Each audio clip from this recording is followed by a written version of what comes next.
That's fine.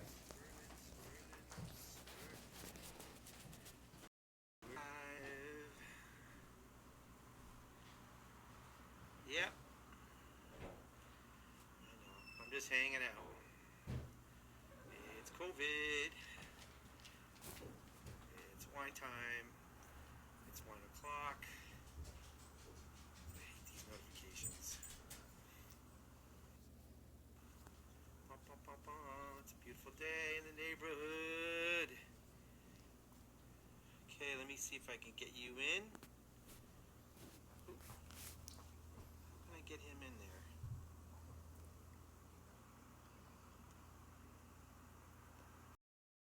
Gotcha.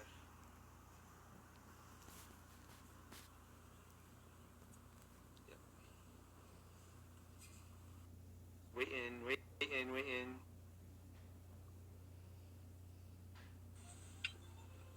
Hey, Pete, what's going on? Hey!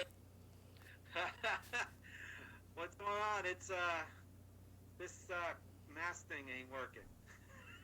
No, I wasn't sure what you were doing with that. You're gonna have Yeah. difficulty drinking wine. I know we gotta have face coverings now. You know, it's a state guidance from the governor, right? Even in the house? No, I'm just kidding. I know.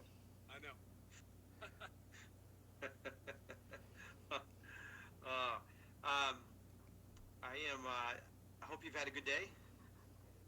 Yes, we have. We actually went out and about, took a little ride, Gabrielle and I.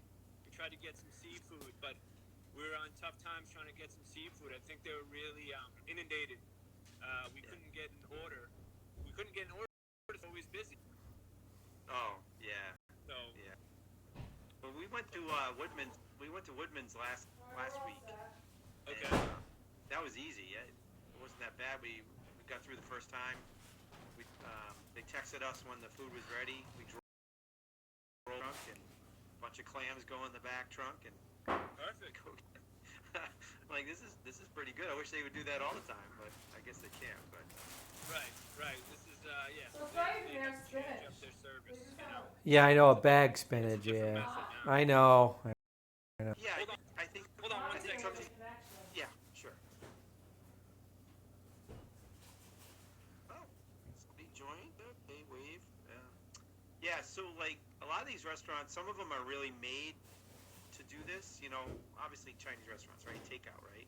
Kind of what Sure. they're known for, and you know, a sit down service for them is it's kind of ancillary business. But there's other restaurants where it's sit down only.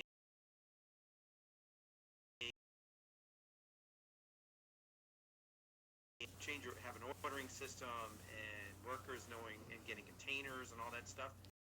A lot of these restaurants can't do it, and you got to do volume. It's all about volume at that point. You just don't have the volume you would like for a sit down service, you know. Anyway, Exactly. um, so we might as well get started. For sure. I am All right. drinking. I'm drinking the Mysterio again because it seems to be our house red all of a sudden. You can't get off of that one. You can't get off of that one. You highly enjoy that. $8.99. I mean, No, it's a good little Yeah. wine. That's a good little wine. It kind of surprises people. Yeah. Yeah, and so so actually this is good. So a follow up from last week, we talked about Carson Ridge, right? And that was an Alexander Valley Cabernet, and that one was remarkably jammy for a Cabernet. There's no tannins at all. Right. Um, Silky and- on the finish. yeah, it was very nice. And I was thinking about what did that wine reminded me of? It reminded me actually of a Beaujolais. Okay. Beaujolais is obviously more fruity, a younger wine, but it was very easy drinking. That's kind of what of that wine. And I also, Sorry, I think I Max. talked about in that video. I actually was going to pair it up with some ribeye steak. Okay. The pairing wasn't quite there. I think the steak overwhelmed the wine a little bit, and I think that wine probably would have went probably better with probably pork, I would imagine. But it's just what we were talking last week. So Yeah, no, I think it would hold up definitely with pork, because it's kind of it's kind of a bold wine, yeah, a little bit, and I think it would hold up to a piece of meat like that. yeah, Yeah. yeah. I thought Cabernet steak. Yeah, okay, it's a typical pairing. Let's shift gears. So that was Alexander Valley. Further up the coast from our future in Napa. That's right. Napa, Alexander Valley. So we're going further south, to Central Coast. That's right. And I think the wine is from the Estrella. I think I said that right. Estrella district. Yeah, for a smaller kind of Yep. here. Okay. Right. And and the Estrella district, I believe, is on the northern end of the Paso Robles AVA, right? Is that correct? Yes, I believe so. Yes. Okay. All right. So, and in terms of terroir, and what type of soils are we talking about? So, like Alexander Valley, that was a different type of soil. This is a different type of soil too, right? Yeah, no, it is. With some of the soil that comes from this area, you get a lot of kind of Rhone style wines. Yeah. It's great for that, as well as you get the grapes that are grown give you kind of a sort of a lush kind of bouquet to just what the wine is, Yep. that we kind of we talked about last weekend. That's right. Go ahead. Yeah, so like what I've fallen in love with lately was the if you go further down south and you go into Santa Rita Hills, and that's a different AVA, but they don't really grow a lot of Cabernet there. They grow Pinot That's or right. Rhone stuff. Is that right? That's right. That's correct. Okay. So I don't know my geography that well. So in that Paso Robles versus Santa Rita, what are the big differences? I mean, is there a mountain range? Is there like fog? I mean, I big California a lot that well. Yeah, well, for me, I think it kind of makes two of us. I'm not too clear on that area. I mean, the Santa Rita, I don't deal with a lot of wines out of that area. I think it's smaller production coming out of that area. Yeah. Those are some really elegant wines that come, from that area. But I just think their reach for production and just the amount of cases that they produce. It's not a lot of production around that. Yeah, that's in it's in Santa Barbara area, if I'm not mistaken, right? Right, small area, yeah. Right. Okay, so and that must be they're growing, so is that right? Warmer climate? Yeah, it's a little bit warmer. Yep. I wish more about it, just because I'm not too familiar with a lot of the wines that come out of there. There's maybe 5 that I can think of that that I've come across. Okay. All right. Well, we'll shift north. And so I'm going to put the Mysterio down. And we're going to talk about. Yeah, I'll put that down, Pete. I'll get rid of that. So the featured wine, folks, is this Carson Ridge. Beautiful wine, actually. For you, it's $19.99. Correct. I think if I bought 6, I would have got an 18 or $17.99 or something like that. I actually I love the label. You and I talked about labels before. Sure. And I didn't buy it for the label people. I bought it because Manuel recommended it. But I think there's something elegant about this label with the gold and the black and what is that, like a cedar, either a cedar tree or like a seedling or something like that. But it's actually very something like that. I think it's simplistic, but it's kind of ornate, Yeah. Oh yeah. Yeah, exactly. All right, so let me pour myself some of that wine. And I beat you to it, Pete. you got me. All right, you got me. So I know I went off on a rant about aerating and decanting last week, but I did aerate this thing for about an hour. Okay. So so I gave this a little bit more time to breathe because I figured this would have a little bit more tannins to play with.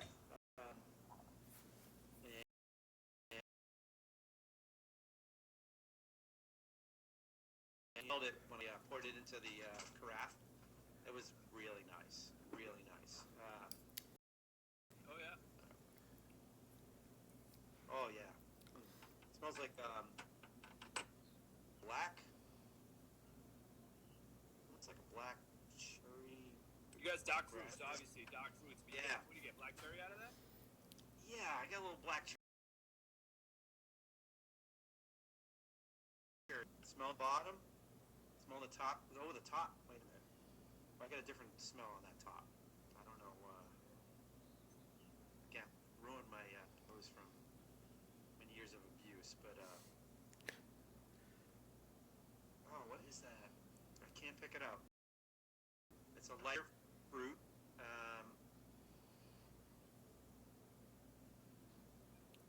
It's could be apricot. I don't know. Apricot? Yeah, a little apricot. I don't know if I taste apricot, but hey, if you taste that. No, I didn't taste it. I haven't tasted it yet. I'm just smelling. You know, I've been. I think I probably smelled.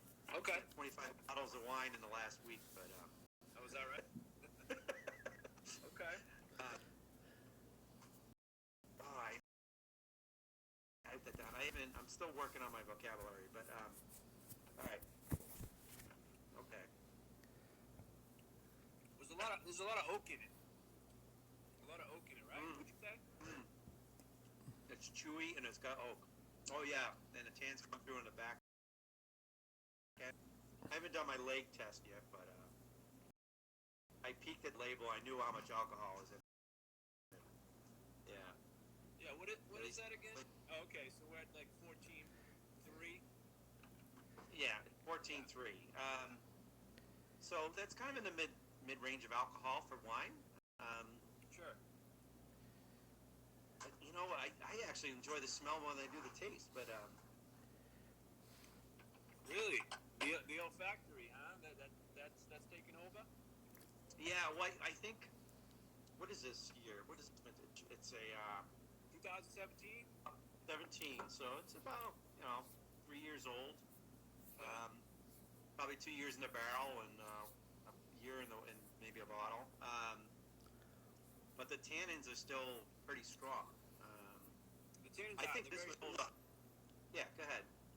No, they're very present. Yeah, the tannins for sure are very present. So this is quite different, right? Obviously from the Alexander Valley kick game we had last weekend. Yeah, that's right. Much different. This is Yeah. definitely different. That's why I chose this wine too. I wanted to, you know what I mean? I wanted to get on from what we were dealing with from Alexander Valley. Yeah, that's right. Because I actually like that. I did like that wine. Because again, I unfortunately have bias when it comes to we hear the name Cabernet, we think tannins, and it's jammy. It kind of threw me off, but it's still good wine. It was very drinkable. Now Sure, this is definitely Cabernet as you would expect with tannins. I'm trying to taste the fruit through all this, but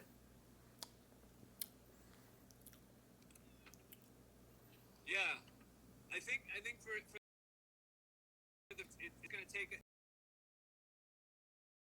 about an hour, right? yes, but I didn't have it in the. Okay. I have a little bit of a peppercorn, Peppercorn. a peppery edge to this. See, that's the thing, folks. I just want to let people know, like, don't just guzzle this stuff. You gotta sip it.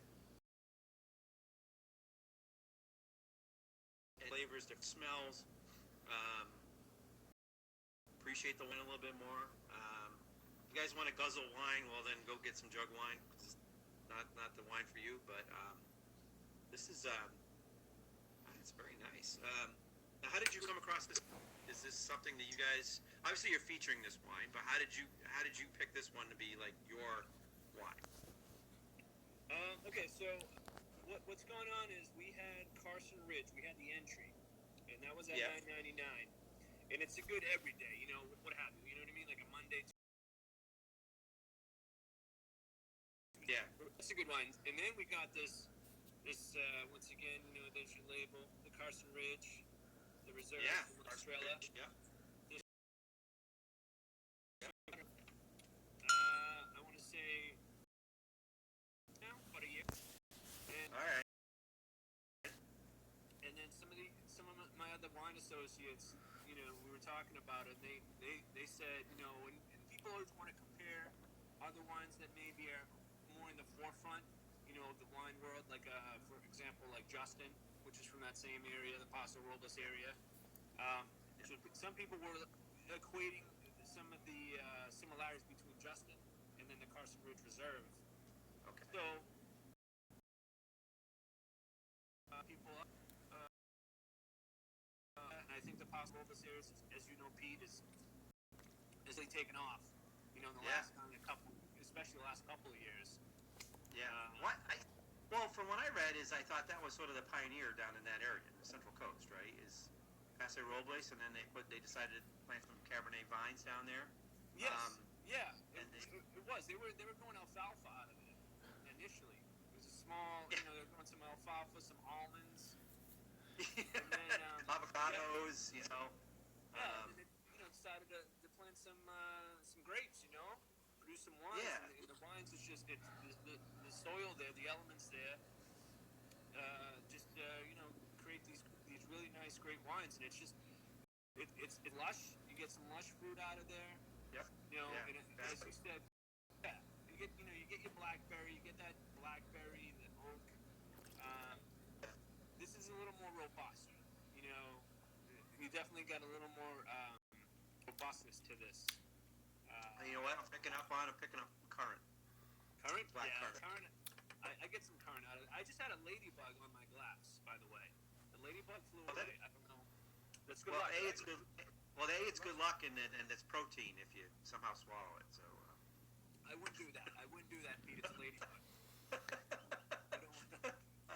We don't here in North Shore Nosh, we don't feature bugs or insects as part of our protein portions of our meals, but now and then one. Savagery. We don't get into savagery, okay?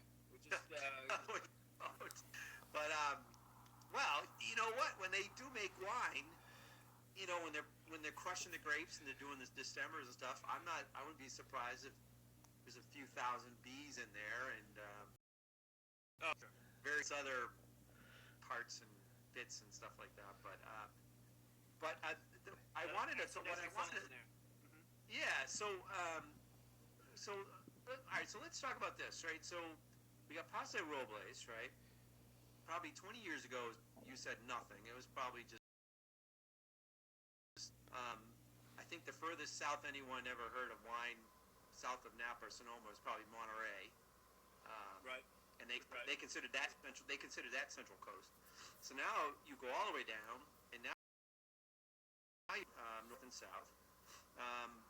And I think there's a lot of great wine being made all over the place now, and a lot of people have theories about it. I have a theory that, I think because of the internet, I think because these winemakers are a close-knit community, and they do talk to each other. Sure. There are some where, they may have had some traditional training and traditional wine growing areas where they decided, you know what, I think this would work well in this climate, and they decided to branch off. So we talked about Virginia before, but when you come down to like with Central Coast, that's a really warm area in certain areas, and I get some of the vagaries when it comes to fog coming in and how it burns off and how some grapes take to it, some don't. But I think it takes sort of a visionary to say, I think I'm going to go plant some Cabernet vines here and see what happens. Yeah. State in California is not cheap. It's rather expensive. Right. Yeah. It's a major risk. So for So how are these winemakers deciding to take that risk? I haven't interviewed any of them, so I don't know. But in this case, you got you're north of Santa Barbara. Maybe it's not Santa Barbara, but it's close enough where region. Oh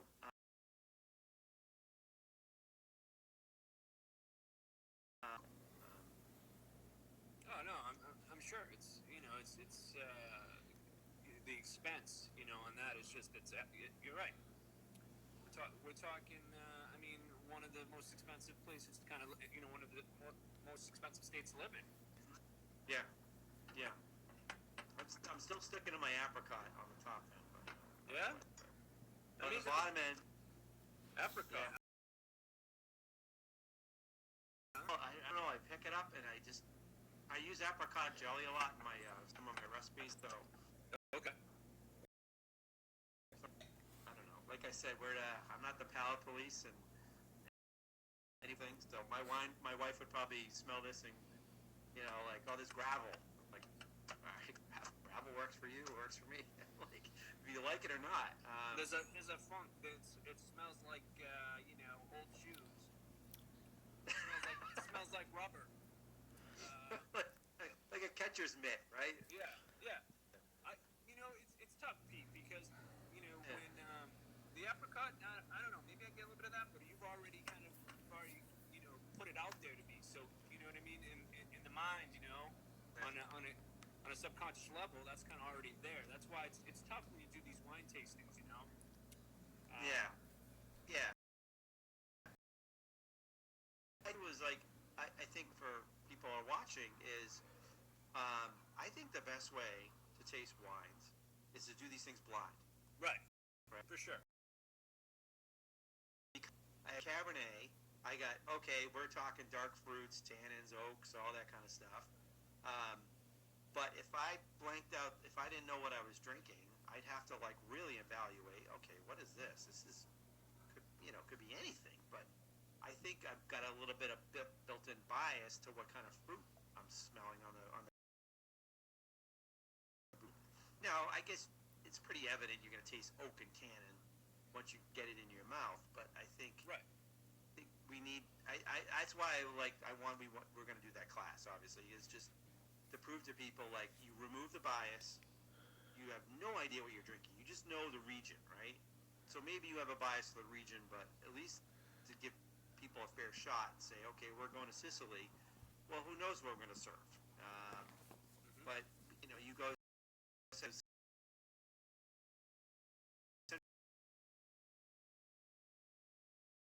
Yeah, absolutely. No, actually, there's more AVAs in Central Coast, which I think that's the region. At least, yeah. You know what I mean? I don't know, probably looking at half a dozen to 8. Aw, hound dog. So, right. So, what else we were going to try to put in place? That we're going to put in place. Actually, it was going to take place a couple weeks ago. Yeah, exactly. I think that class would have really kind of spoken to what we're discussing here with this topic. Just the fact that the bias, you eliminate that, and then people come around and they find out, well, wait a minute, maybe I would like a wine, from Greece, because not all sweet, not all German Riesling are sweet. No. Yeah. You're right. Because I think, I think wine pairings do matter. But if you're not eating it with food, I think it's an unfair standard sometimes because any food, I'd be like, okay, this is a little tannic. I don't know if I would drink a lot of this, but it's good. Now tonight, after we get off, I'm gonna pair this with, and I knew we were serving this, so I have some smoked braised beef shanks in a kind of acidic tomato heavy sauce. You got a little charcuterie there. Okay, yeah. So a little something. I can't see below the squeeze. I want to spotlight the cheese here because this cheese I got my note here is from the Sweet Rowan Farmstead. Sweet Rowan, Rowen, Farmstead in Glover, Vermont. Yeah. So Hey, Vermont. absolutely, Vermont. The finest things Yeah. in the world come from Vermont. You know, That's right. cheeses, Yeah. beer. You need. I don't think you need anything else. You know, you got clean air up there. Organic dairy. Right. Yeah. So I wish you could get try some skiing, of this. hunting. Oh, I could taste that. Oh, I could taste that. Yeah. So, I believe I just saw somebody had a question about Riesling. Now, I know in my post I did on Instagram, I had a wine fight last night with Riesling. So you I mentioned saw that. Riesling. Yeah, Riesling to be. They actually range a lot in terms of their sweetness. So last night I did an experiment on our wine fight where I did 3 Rieslings. Trimbach, which I don't know their sugar content. But Trimbach's I'm more. aware. I know the Pinot Gris. I know the Pinot Gris. Yeah, so they're really known for their Rieslings, but that's in Alsace, France. Right. And then I did 2 German Rieslings. One is a Cabernet, which is the driest Riesling, and then a Spätlese, which is the next level up. So in terms of sweets. So when we did that run, and I served, what did I serve? I served the scallops, right? Scallops are very sweet. Yeah, I did the pan-seared scallops, right? So they're not sweet. It actually came down to between my wife and I. We like the Trimbach Riesling. Again, I don't know the sweetness of that, but the Cabernet was the other one. And Cabernet again is the driest Riesling. The Spätlese was horrible. It was like, ugh. It didn't even go well with the scallops. So, but the funny part about that whole thing is at the end, someone had one of my daughter's friends had brought over some chocolate chip cookies. So we were eating after dessert, and that Spätlese that we hated actually went well with the chocolate chip cookies. Oh, is that right? Like, yeah. Huh. It comes down to my wine pairings matter in that case. And I've read there's 2 things of thought, right, with wine pairings. One is the wine than you're eating, or it should be a contrast. It should be a contrast to what you're eating. But that Spätlese did not need a contrast, and it wasn't as intense as that scallop. But with the chocolate chip, it did great. I was surprised. Yeah, there we go. What doesn't go well with chocolate chip cookies? Yeah, this Gabrielle. I would say this would not go well with a chocolate chip. I think the tannins would. Chocolate chip cookie wine. Yeah, No. yeah, exactly. My rant about I don't know. I got lost in my rants, but Well, you were talking about the Riesling from I'll say you're talking about that. Yeah. Spätlese. Yeah, we're talking about all these different. There's different because there's a debate. There's always a debate about Riesling, like what's the best Riesling? But the problem is Rieslings run in various valleys in terms of residual sweetness in the wine. You could have a very dry Riesling, and you could have very sweet Riesling. So I talked about the Cabernet. I've talked about Spätlese. My German is bad, so bear with me, folks.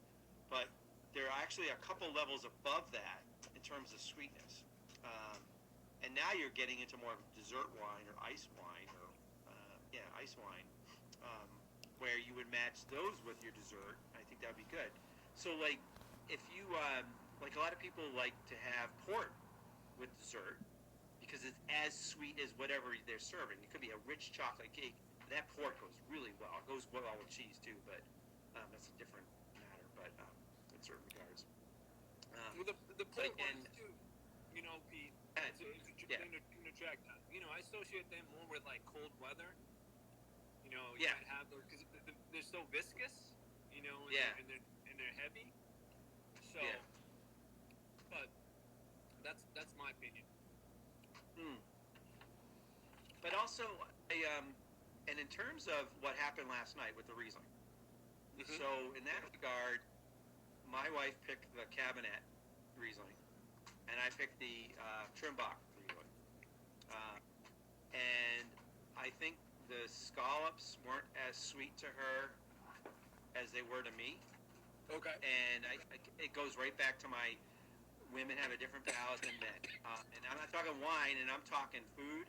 I'm talking other things, but it's not a race. It's not a gender thing. I just think they have a different palate, and they pick up different things. I thought those scallops were really sweet, but they're awesome. But it didn't go well with the Trimbach. So in that regard, sorry, I got it backwards. She picked the Trimbach. That confused me. I'm sorry, I got it backwards. We had 3 wines going on, and we drank a little bit more. No, it can happen. Well, you said you've been going through a few different bottles over the last few days, right? I smelled about 25 bottles last. Oh, you're smelling. Not drinking them, but just smelling them. Yeah, we still have a lot of those Rieslings left.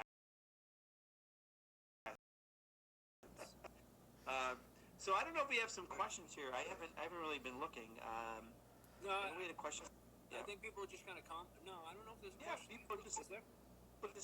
People just sort of checking in and just saying hello, and yeah, that's good.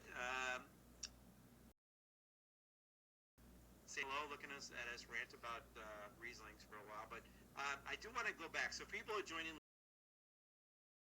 You always kind enough to feature this Carson Ridge. This is a Cabernet from Estrella District in Paso Robles.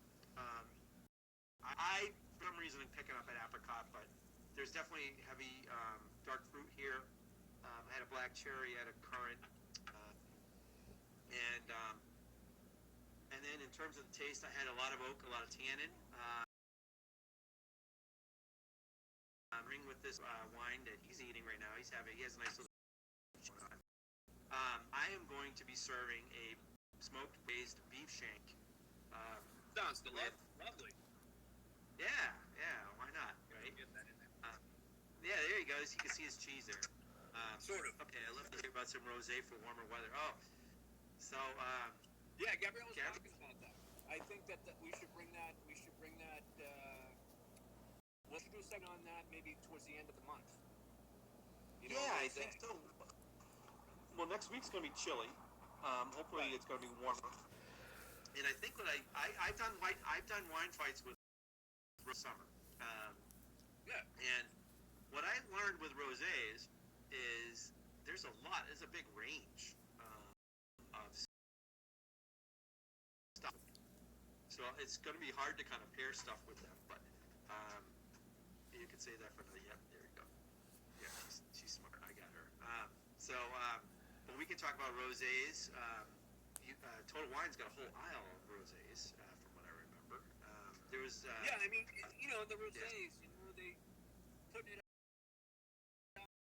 They make them kind of fresh, where there's more minerality there. Yeah. Also some can be more fruity, where they're kind of just fruity on the palate right away. We had one. It was an Italian rosé. Etna. The Etna. Grapefruit. There's more grapefruit on it.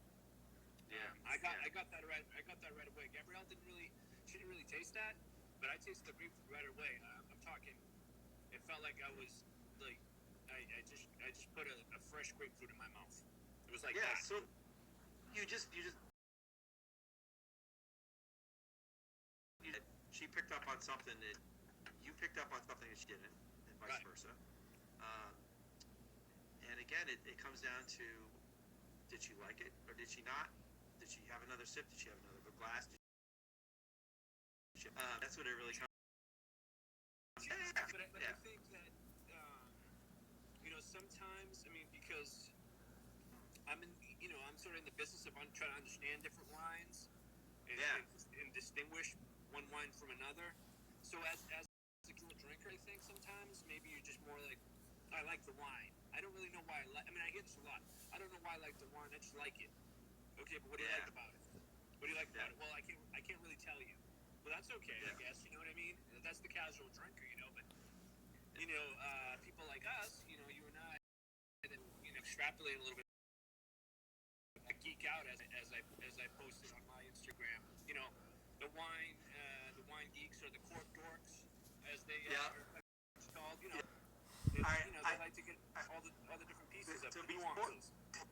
So before I answer New Hampshire Mountain Mama there with her funny question, I have a geek. I prepared a geek for this, right? So This is so geekish. So we have this mysterious bottle, right? And we have the Carson Ridge, right? Now you notice that there's actually one is shorter by like what, a quarter of an inch, eighth of an inch, and this actually so look at it. You can see the difference.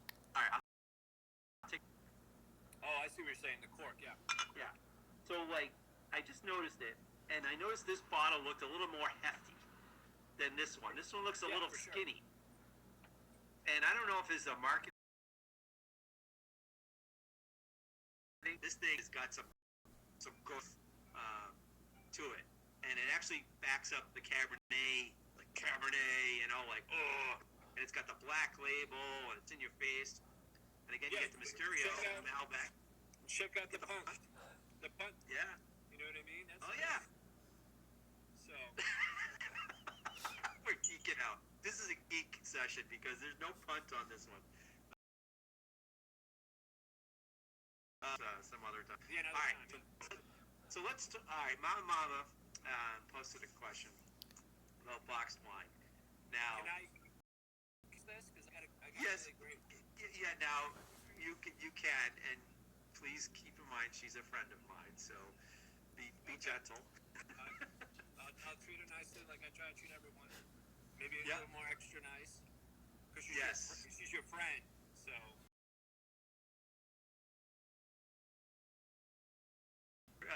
I'm a brother from another mother with her, sister by another mistress. Is that right? Yeah, there you go. Como simpatico. Okay, I got it. I got it. Got it. Okay, well, how do I address her? What's her name again?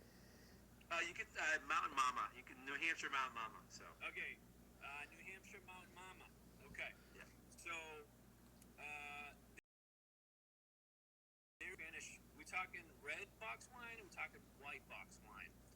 Because then white I'd be at a loss, but red. If we're talking red, there's a really nice one called Zabrine. It's Z-A-R, and that's a really nice. It's got the Grenache, which I'm a big fan. That Pete knows I'm a big fan of Grenache. Yeah, right? Grenache's good. Really good stuff. Yeah, it's an awesome value. I'm talking at $17.99 for a 3 liter. At $17.99 for a 3 liter. The winemaker behind it, I can't recall his name right now, but he's regarded in the Spanish wine industry as being like a premier winemaker. So it's Zabrine one too. I haven't had the white one. Yeah. You guys sell a lot of. Do you guys sell a lot of box? I mean, in your section, right? So are you selling a lot of box wine? During a certain traffic period in a day, earlier in the day, you have some older folks that come in. They might look for the box wine. We sell a fair amount. Yeah. It's not the biggest draw, but I think for some people, just because they like to have value, like it for it to be portable. The ability for it to be portable. On the boat, like on a boat. Yeah. Yeah, on a boat. Absolutely. Yeah. That's key. Well, 3 liters is what, four bottles of wine, right? Correct. Yeah. Okay. All right. It's a lot of wine. I mean, this for $18. That's a hell of a. This bottle right here. This is one bottle. There you go. Yeah. All right. Well, thanks for the question, Mountain Mama. Yeah, thank you. Actually, I don't know if I answered it to your liking, but. Well, I think she goes either way with red and white, but well, it's up to her. Okay. That's actually, that would actually be that would be a fun, uh, that would be portion control, yes. Very important. That's a problem, is, you think you're doing good if you drink out just one box, but, no, you're not. So, but that would actually be a fun, like a summer wine fight thing. Like, you do sort of a blind box, where you just try it out, but, Yeah, we could do that. Maybe we could do. That's another segment we could do. I think it's a bad name, box wine. There's a lot of nice wines that are box wine. It just the impression, I think, kind of, for some people, it doesn't appeal to them. I think there's, things have changed though. We're not talking about bean. We're not talking about the box wine. yeah. Well, they've stepped up their game a little bit, right? So they're just... most definitely they have.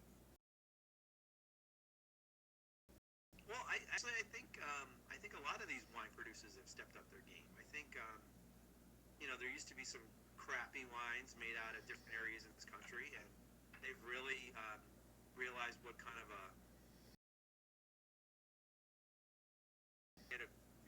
produce quality wines, and obviously it drives tourism, and it drives more of a focus on that area. So I think, again, I think with the advent of the internet, there's a lot of great information out there on how to make quality wine, how to grow good grapes, and I think for a lot of people, they're like, I remember when I think they've stepped up their game too. I remember 20 years ago when I tapped, I was like, it was okay. It was table wine. It was, something just to have on the table. But I think they've actually gotten so much better. And again, absolutely. who knows? Absolutely. Yeah. You got Wagner wines. Yeah. Those have taken off. In the last kind of year and a half or so. Yeah, and so there's a lot of different areas that are popping up in terms of quality wine. And again, we're going to go right back to this Paso Robles. I mean, they seem like they were the pioneers many years ago, but now they're almost part of the old guard. But that may be a stretch, but I think they make some really good stuff. I like this. I just think from my view, if I gave this another year to kind of mellow this tannin out. I concur with that. I mean, this bottle, you could lay it down for a little while. It's good for the maturation piece. You could do that. I think I would agree with that. Yeah, I mean it's a 17. So like, I read an article where it says a lot of these wines are really should be drunk within 10 years of the growing season. Is that right? Yeah. I mean, that's what I've heard too. That's what I've read, and that's information I've come across. Yeah. And we talked about it last weekend though, Pete, too. I mean, that everyone, as we said, not to be redundant, but with the having a wine cellar, not everyone can do that. Can board bottles or have them have it set up like that. So I'm all about drinking young wine. You know what I mean? Yeah. So like how we talked about left bank, right bank. What we didn't talk about is some of Spain and Italy. But in Italy, if you have a Barolo that's 3 years old, this is 3 years old. If you have a Barolo 3 years old, it's almost undrinkable because it just, you really need to let that mellow for a while. Yeah, no, that's right. You're probably looking at like 5 years, maybe, 6 years. That's my impression. That's a minimum at 5, where you're like, okay, this is still, I don't know, it'd be hard to even drink it at that point. But no, it wouldn't be drinkable. Why would you want to drink it? You just ruin it.